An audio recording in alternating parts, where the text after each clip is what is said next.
Salam, hər vaxtınız xeyir, xoş gördük hər birinizi. Ümid edirəm hər biriniz yaxşısınız. Bu videoda sizlərlə qüvvət və qüvvətin xassələrindən bəhs edəcəm.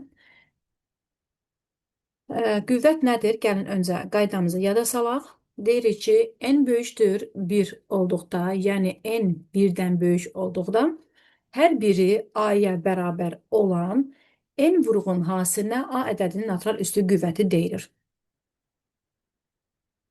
Və a vurulsun, a vurulsun, a.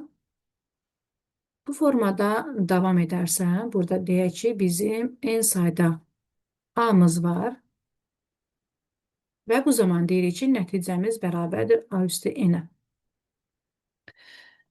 Burada a qüvvətin əsası adlanır.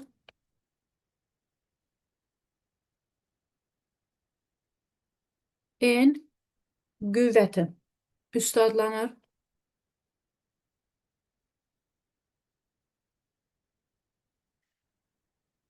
Və yadınızda qalsın ki, qüvvətin qiymətinin toplanmasına qüvvətə yüksəltmə əməli deyilir. Məsələn, 2 üstü 4 ədədini qüvvətə yüksəldir.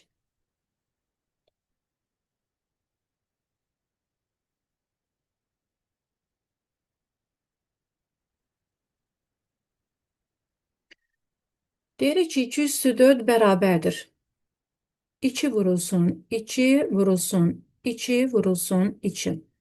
Deməli, yadınızda qalsın, qüvvətdə yazılan ədəd bizə əsasda olan ədədin neçə və bir-birinə vurulmasını bizə göstərir. Fikir verin, mən burada 4 dənə 2 yazdım, qüvvətdə olan say qədər yazdım və burada deyirik ki, 2-ni 4 dəfə vurulmasıdır. Yəni, 2-ni 4 və bir-birinə vursaq, alırıq buradan 16. Cavabımız olur 16. İndi gəlin sizə düsturlardan danışaq, düsturlara baxaq. Hansı ki, bu düsturlar bizə bu mövzunun əsas özəyidir. İndi mən burada yazacağım düsturları və hər birinə uyğun nümunə çəkməyə çalışacağım. Birinci, yadınızda qalsın ki, a üstündə 0 bərabərdir 1. Yəni, bizim ədədimiz neçə olursa olsun, fərq etməz. Minlik olsun, milyonluq olsun, milyardlıq olsun, fərq etmir. Neçə olursa olsun, əgər onun qüvvəti 0-dırsa, 1-ə bərabərdir. Məsələn, deyirəm ki, 19 üzərində 0 bərabərdir 1-ə və yaxud da pi üzərində 0 bərabərdir 1, üzərində 0 bərabərdir 1 və s. 99 üzərində 0 bərabərdir 1. Fərq etmir. Burada yenə qüvvət 0-dırsa, əsas neçə olursa olsun, bizim nəticəmiz 1-ə bərabərdir. İkinci qaydamız a üzərində 1 bərabərdir a-ya. Yəni, bizim ədədimiz neçə olursa olsun, əgər onun qüvvəti 1-dirsə, elə həmin ədədin özünə bərabərdir. Məsələn, 19 üzərində 1 verirəm, bərabərdir 19-a. Pi üzərində 1 bərabərdir pi-nin özünə. Üzərində 1 bərabərdir e-nin özünə. Məsələn, bir də 0,5 üzərində 1 bərabərdir 0,5 və s. Müxtəlif nümunələr çəkə bilərik. Üçüncü qaydamız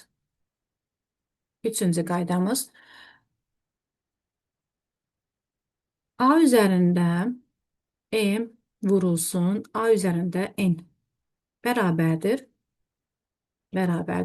a üzərində m üstə gəlinsin n. Yəni, bizdə əsasları eyni olan ədədlər verilərsə, onların qüvvətləri toplanır. Yəni, vurmadırsa əgər. Diqqətli olun. Əgər ədədlərimizin arasında vurma şəraiti varsa və əsaslarımız eynisə, qüvvətlər toplanmalıdır. Məsələn, belə bir nümunə deyim. 7 üzərində 5 vurulsun 7 üzərində 3. Bu bərabərdir. Əsaslar eyni olduğuna görə qüvvətləri toplayıram. Yəni, yazıram 7 üzərində 5 üstə gəlinsin 3. Bərabərdir 7 üstündə 8. Başqa bir nümunə, məsələn, deyirəm ki, 20 üzərində 6 vurulsun 20 üzərində 4 bərabərdir. Yenə əsaslar eyni olduğuna görə qüvvətlər toplanır. 6 üstəgəlsin 4 bərabərdir 20 üzərində 10. Üstündə 10. Ümid edirəm aydındır. Baxırıq dördüncü qaydaya. Dördüncü qaydamızda deyirik ki, A üzərində M kəsr xəttində, məxrəcdə A üzərində N. Bu şəkildə bizə ifadəmiz verilərsə, deyirik ki, A üstündə M çıxılsın N. A üstündə M çıxılsın N. Yəni, əgər bizdə kəsr xətti ilə, yəni əsaslarımız endirsə və kəsr şəklində verilibsə bizə, bu zaman qüvvətlər bir-birindən çıxılır. Məsələn, belə bir nümunə. 9 üzərində 12, 9 üstündə 12, məxrəc sürətdə, məxrəcdə də yazaq 9 üstündə 5 bərabərdir. 9 üstündə 12 çıxılsın 5 və bərabərdir 9 üstündə 7. Başqa bir nümunə, məsələn, belə bir.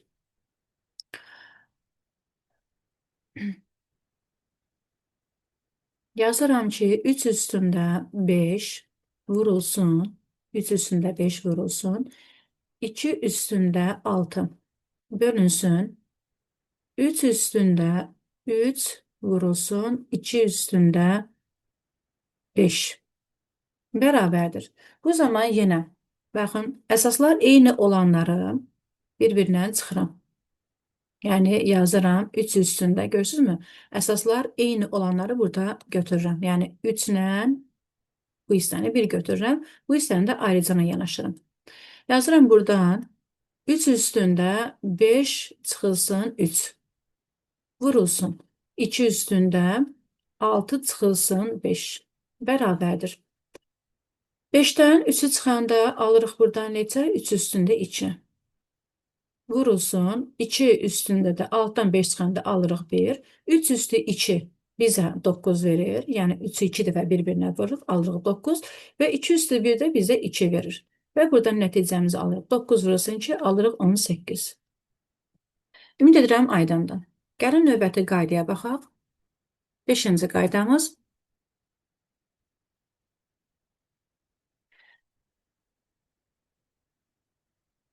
A üzərində M, mötərizə üzərində N olarsa, bu zaman qüvvətlər bir-birinə vurulur. Yəni, A üstündə M vurulsun, N alırıq. Məsələn, belə bir nümunədir. Tutaq ki, bizə verilib 3 üstündə 2 üstündə 5 verilib. Bərabərdir. 3 üstündə 10.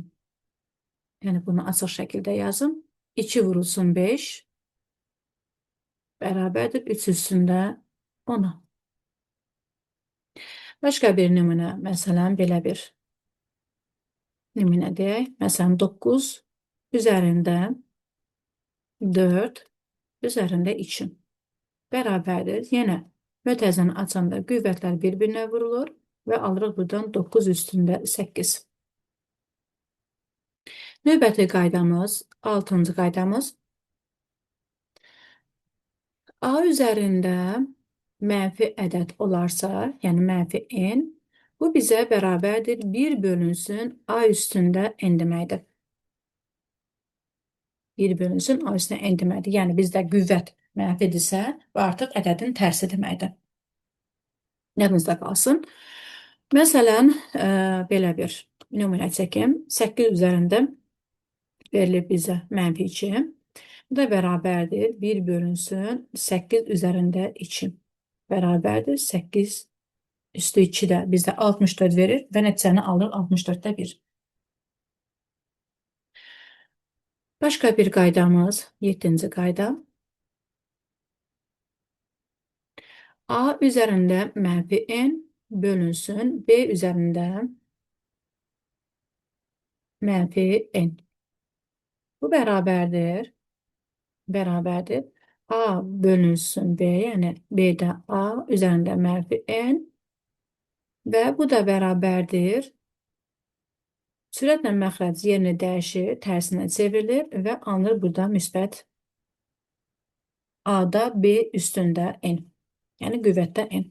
Məsələn, belə bir nümunə. 3-də 2 üstündə 3-də 2 üstündə məsələn yazaq. -3 bərabərdir. Bunu tərsinə çevirsək, bu eləyəcək bizdə 2-də 3 üstündə -3 bərabərdir. Üzr istəyirəm, müsbət 3. 2-də 3 üstündə müsbət 3. Bunu da açanda 3 üstü 3 deməkdir. Məxrəcimiz də 2 üstü 3 deməkdir. 2 üstü 3 bizə 8 edir. 3 üstü 3 də bizə 27 nəticəsini verir. Bu da bizə düzgün olmayan bir kəsirdir. Düzgün olmayan kəsirdə biz çevirməliyik nəyə? Qarışıq ədədə. 8-də 27 düzgün olmayan kəsirini qarışıq ədəd çevirmək üçün biz sürəti məxrəcə bölürdük. Və 27-ni 8-ə bölsək, 27-nin içərisində 8 3 dəfədir. Yəni, bunu mən kənarda bölün. 2 kiməsə yaddan çıxıbsa, yadınıza düşsün. 27-nin içərisində 8 3 dəfədir. 3-ü 8-ə vuranda alırıq 24. 27-dən də 24-ü çıxanda alırıq 3. Demişdik ki, burada natamam qismətimiz yazılırıq tam hissədə, yəni kəsrin önündə. Məxrəcimizdə olan ədəd olduğu kimi qalır. Qallığımız da sürətə əlavə etmiş oluruq. Baxın, həmin bu 3-ü buraya yazıram. Yəni, bu tam hissədəki 3-ü yazmıyorum bura. Qallıqda qalan 3-ü buraya yazdım və deyirik ki, cavabımız bərabərdir 3/8-də 3-ün. Ümid edirəm aydındır. Gələn növbəti qaydamıza. 8-ci qayda.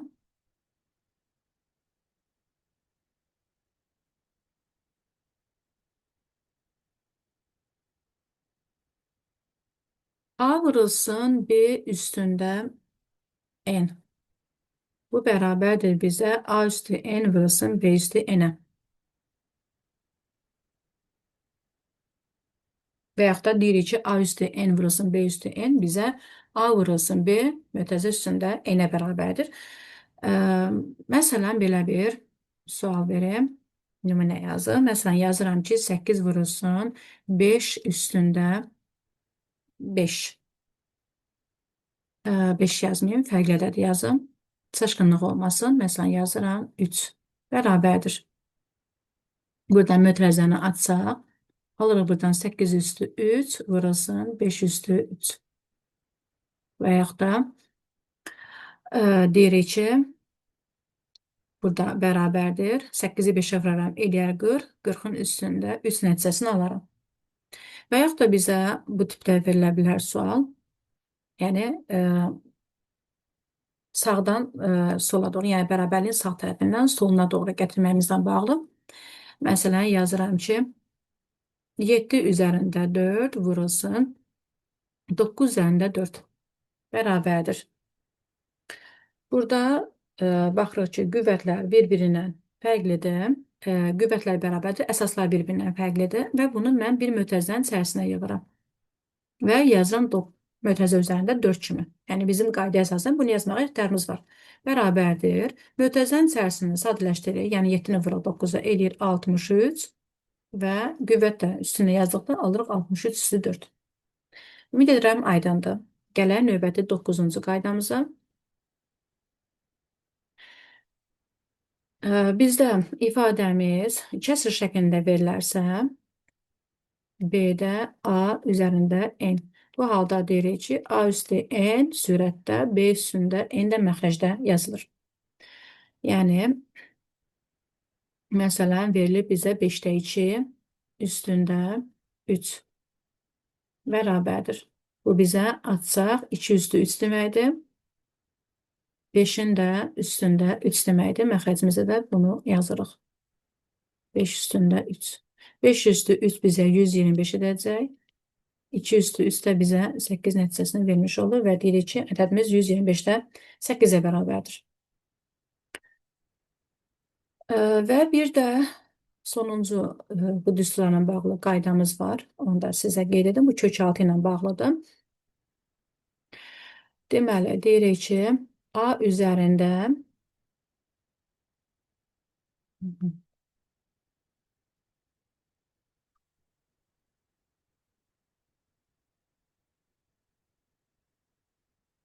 burada M yazsaq, burada N yazsaq, deyərik ki, buradan bərabərdir A üstündə N-də M.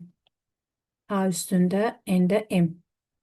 Yəni bu surətdə kökün altındakı ifadənin qüvvətində olan ədədi yazırıq surətdə, məxrəcdə isə kökün dərəcəsinə qeyd edirik. Burada deyirik ki, A mütləq böyük olmalıdır sıfırdan. A sıfırdan böyük olmalıdır. Yəni, bizim kök altı mənfi ola bilməz. Ona görə də A böyüdür, sıfır götürürük. Məsələn, 3-cü dərəcədən kök altında 4 bərabərdir. 3-cü dərəcədən kök altında 4 bərabərdir. Burada fikir verin, 4-ün üzərində mən heç nə yazmadım. Bu o deməkdir ki, 4-ün qüvvəti 1-dir. Və biz bunu açanda 4 üstündə, baxın, qüvvətin dərəcəsini məxrəcdə yazırdıq. Qüvvətin, yəni ədədin, kökün altındakı ədədin üzərindəki qüvvəti isə sürətlə yazırdıq. Yəni bu bərabərdir 4 vurulsun 4 üstü 3-də 1. Başqa bir misal. Məsələn, yazıram. 7 üzərində 6. Burada da yazıram kökün dərəcəsi olaraq. Məsələn, 3 bərabərdir. Bu da edəcək bizdə 7 üzərində 3-də 6. Burada fikir verin. 3 ilə 6 bir-birinə ixtisar gedir və alınır burada 7 üstü 2. Bu da bərabərdir 49-a.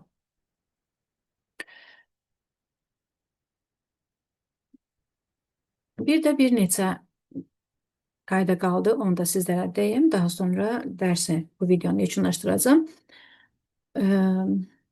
Belə bir ifadə bizə verilib. Belə bir bizə ifadə verilib. A çıxılsın B üstündə 2N bərabərdir.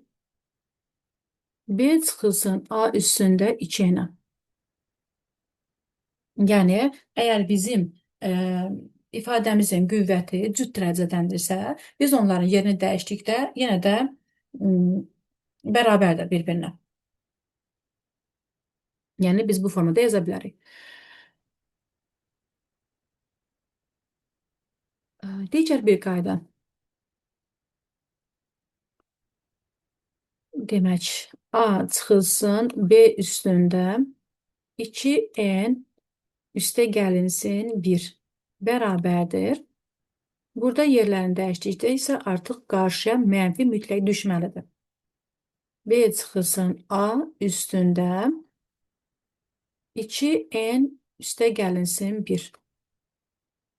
2N üstə gəlinsin 1.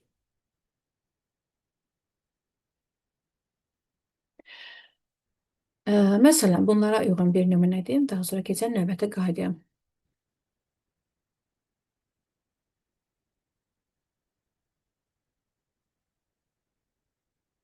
Məsələn, bizdə sualların içərisində adətən bu kəsrinə olan suallar da olacaq. Məsələn, verilib bizə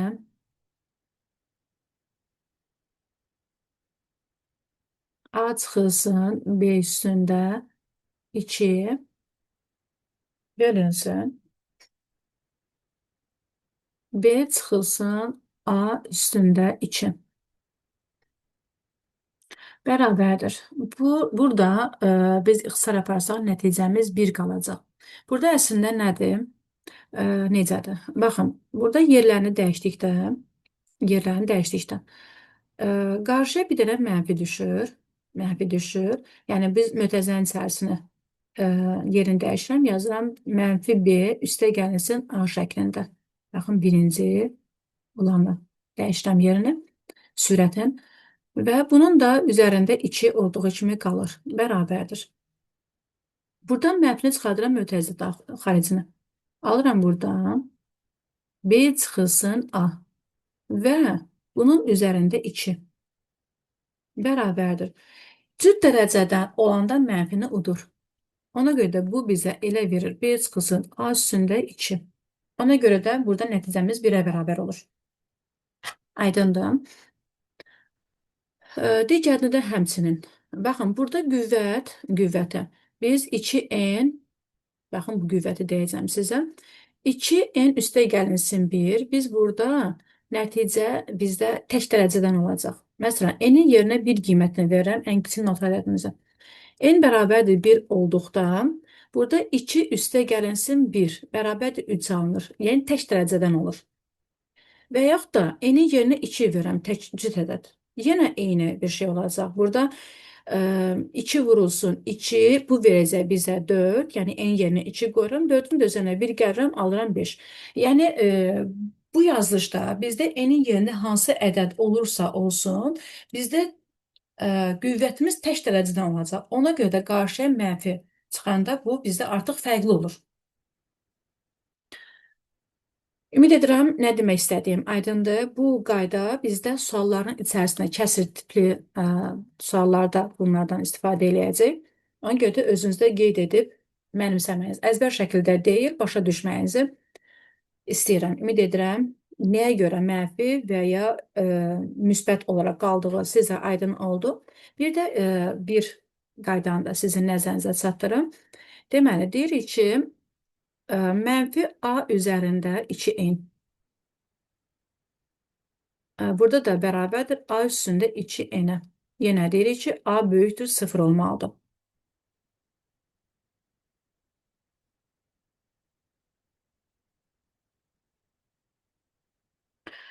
Daha sonra növbəti mənfi A üzərində 2n, mənfi A üzərində 2n, mənfi A üzərində 2n.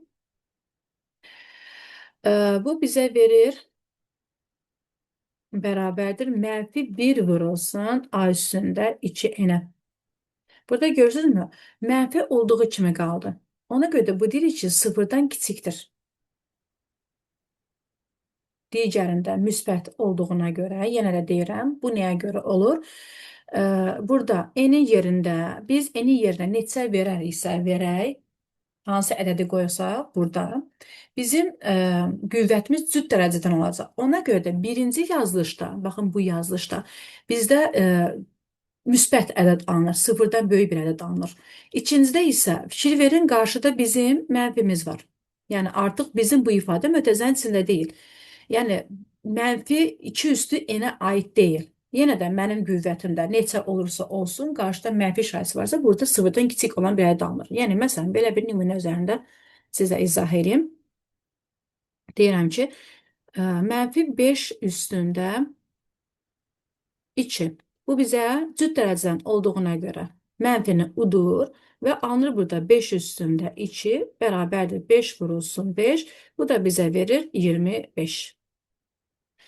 Və yaxud da belə bir nümunə deyirəm, mənfi 5 üzərində 2. Yəni burada artıq fikir verirsinizmi? 5, mənfi 5 mötərizə içində deyil.